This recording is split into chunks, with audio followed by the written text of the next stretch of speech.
Guys, welcome back to my YouTube channel.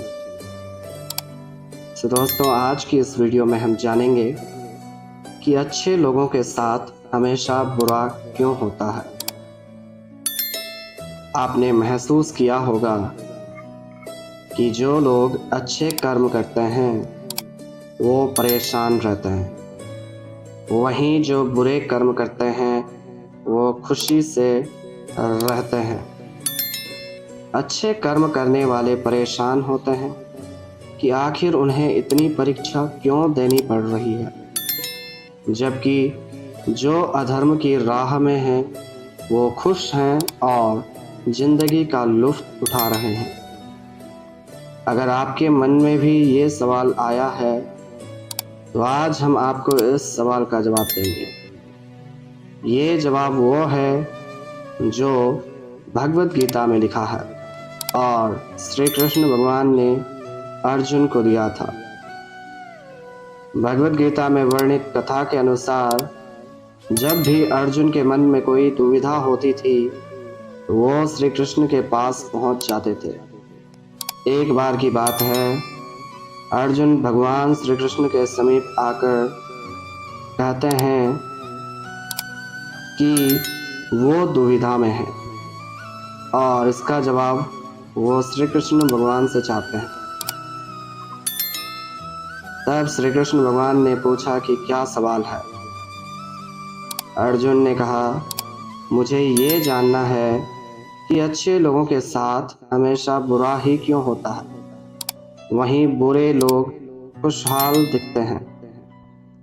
Arjun के मुंह से ऐसी बातें सुनकर भगवान श्री कृष्ण मुस्कुराए और कहा, मनुष्य जैसा सोचता है और महसूस करता है वैसा कुछ नहीं होता है, बल्कि अज्ञानता की वजह से वो सच्चाई नहीं समझ पाता है।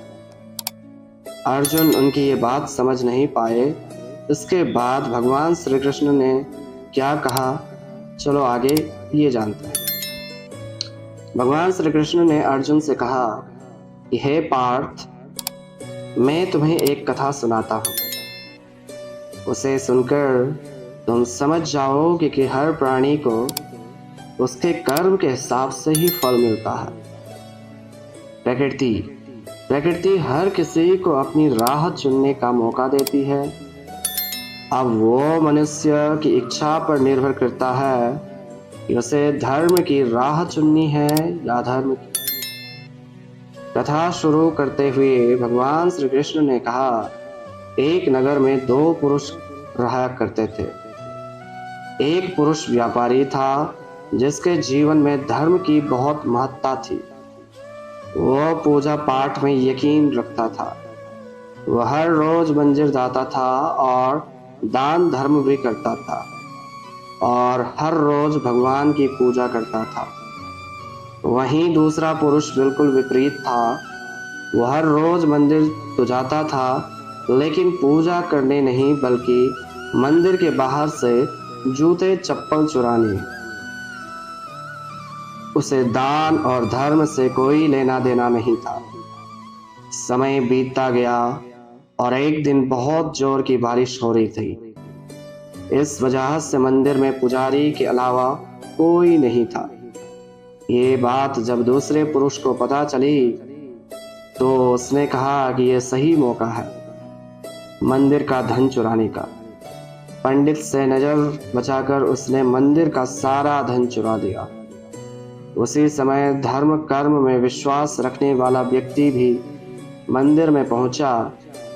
दुर्भाग्य से मंदिर के पुजारी ने उसे ही चोर समझ लिया और चिल्लाने लगे। वहां लोग एकत्र हो गए और उसे बहुत मारा। किसी तरह वो बचते बचाते वहां से निकला तो दुर्भाग्य ने उसका साथ वहां भी नहीं छोड़ा। मंदिर के बाहर वो एक गाड़ी से टकरा गया और घायल हो गया।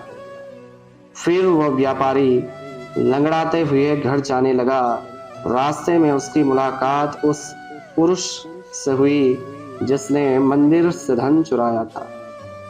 उसने कहा, आज तो मेरी किस्मत चमक गई, एक साथ इतना सारा धन मिल गया, ये सब देखकर उसे बहुत बुरा लगा और उसने अपने घर से भगवान की सारी तस्वीरें निकाल दी।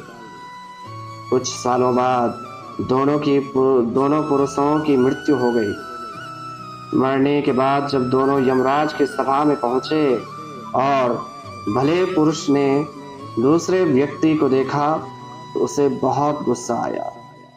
उसने क्रोधित होकर यमराज से पूछ ही लिया, मैं तो हमेशा अच्छे कर्म करता था, दान में विश्वास रखता था, उसके बदले जीवन भर मुझे अपमान और दर्द ही मिला और इस व्यक्ति को नोटों से भरी पोटली। आखिर ऐसा भेदभाव क्यों? इस पर यमराज ने कहा, पुत्र तुम गलत समझ रहे हो। जिस दिन तुम्हारी गाड़ी से टक्कर हुई थी वो दिन तुम्हारे जीवन का आखिरी दिन था, परंतु तुम्हारे अच्छे कर्मों की वजह से तुम्हारी मौत सिर्फ एक छोटी सी चोट में बदल गई। तुम इस दुष्ट व्यक्ति के बारे में जानना चाहते हो। दरअसल इसके भाग्य में राजयोग था, मगर इसके कुकर्मों और अधर्म की वजह से वो सिर्फ एक छोटी सी धन की पोटली में बदल गया। कथा सुनाने के बाद भगवान श्री कृष्ण अर्जुन से कहते हैं, हे पार्थ, क्या अब तुम्हें तुम्हारे सवाल का जवाब मिल गया? ऐसा सोचना कि भगवान तुम्हारे कर्मों को नजरअंदाज कर रहे हैं, ये बिल्कुल भी सत्य नहीं है। भगवान हमें कब क्या किस रूप में दे रहा है मनुष्य को समझ में नहीं आता, मगर आप अच्छे कर्म करते रहें तो भगवान की कृपा हमेशा बनी रहती है। इसलिए अपने अच्छे कर्मों को बदलना नहीं चाहिए, क्योंकि उसका फल हमें इसी जीवन में मिलता है।